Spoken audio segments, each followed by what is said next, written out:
উমামার পর এবার বোমা ফাটালেন মাহফুজ আলম। অবশ্য উনি ওনার ফাটানো বোমাটা খানিকটা নিষ্ক্রিয় করারও চেষ্টা করেছেন, কিন্তু লাভ নেই, এবং এটা করে বরং ছেলে মানুষের পরিচয় দিয়েছেন।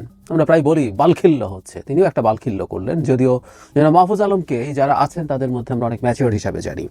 যারা মাহফুজ আলম একটা ফেসবুক স্ট্যাটাস দিয়েছেন, সেই স্ট্যাটাসে দুর্নীতি তদবির এগুলো নিয়ে কথা বলেছেন।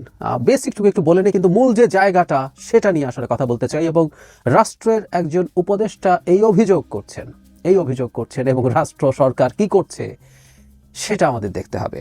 ব্যাপারটা এরকম যে গতকাল জনাব মাহফুজ আলমের ভাইকে নিয়ে একটা তথ্য প্রকাশিত হয়, ছড়িয়ে পড়ে। তার ভাই সিডনিতে থাকেন এবং বেশ মোটা অঙ্কের একটা টাকা লেনদেন করেছেন তিনি, এই ধরনের একটা অভিযোগ তার বিরুদ্ধে আসে এবং সবাই অনিবার্যভাবেই ধরে নেয় যে এটা যেন মাহফুজ আলমের পাঠানো দুর্নীতির টাকা, বা তিনি মাহফুজ আলমের হয়ে কারো কাছ থেকে ওখানে এই টাকা নিয়েছেন এরকম। পরে যেন মাহফুজ আলম একটা স্টেটাস দেন, সেখানে তিনি তার ভাইয়ের সাথে কি হয়েছে না হয়েছে, একটা কাজ করার কথা আছে, সেই কাজটা তিনি করেননি, নানান কিছু আমি পড়তে বলছি না, আপনারা ওনার অ্যাকাউন্টে ঢুকে এটা পড়ে নিতে পারেন।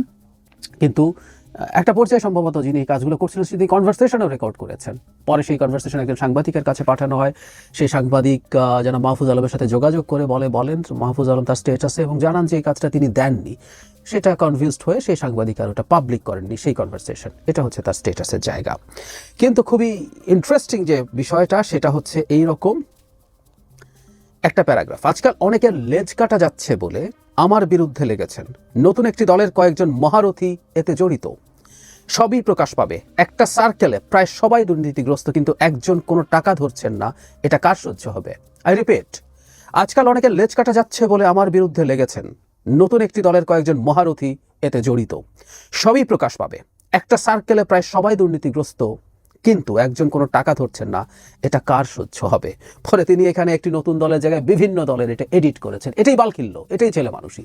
যে জিনিস ওন করা যাবে না মাথা গরম করে সেটা যদি দিয়ে দেওয়া হয়, ইনি কিভাবে একটা সরকারের উপদেষ্টা হন আমরা আসলে জানি না। তিনি আসলে যা মিন করতে চেয়েছেন সেটা প্রথমটাতে ছিল, এবং অনেকে রাইটলি অনুমান করেছেন। আমি দেখলাম ফেসবুকে লিখছেন যে উনি কিন্তু পাল্টে ফেললাম, আমি স্ক্রিনশট নিয়ে রাখলাম, এখানে দিয়ে দিলাম। সো স্ক্রিনশটটা পাওয়া যায় এইভাবেই। এখন গুরুতর প্রশ্ন হচ্ছে, একজন উপদেষ্টা জানেন একটা নতুন দল, আমরা খোলাখুলি বলি একটা নতুন দল বলে উনি কাকে বোঝাচ্ছেন? যে কেউ নানান রকম ধানাই পানাই করতে পারেন। গত বেশ কিছু দিনে পোস্ট 5 আগস্ট অনেকগুলো রাজনৈতিক দল তৈরি হয়েছে, কিন্তু টাকা কারা ধরছেন, কারা টাকা কামানোর মতো জায়গায় আছেন সেটা আমরা বুঝতে পারি। এটা এনসিপি, খোলাখুলি যদি বলে ফেলি। তাহলে এই দলের অনেকে করছেন এবং একটা সার্কেলের প্রায় সবাই দুর্নীতিগ্রস্ত, কিন্তু একজন টাকা ধরছেন না। মানে উনি ওই সার্কেলের প্রায় সবাইকে দুর্নীতিগ্রস্ত এই অভিযোগ করছেন। মানে মাহফুজ আলম জানেন তারা দুর্নীতিগ্রস্ত।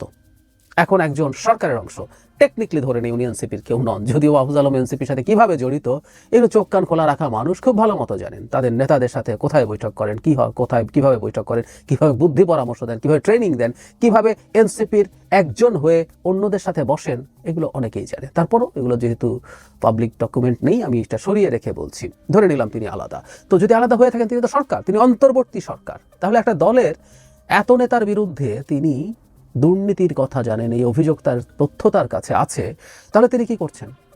তিনি তার সরকারকে নিয়ে কি করছেন? সরকারের দিক থেকে তারা ব্যবস্থা কেন নিচ্ছেন না?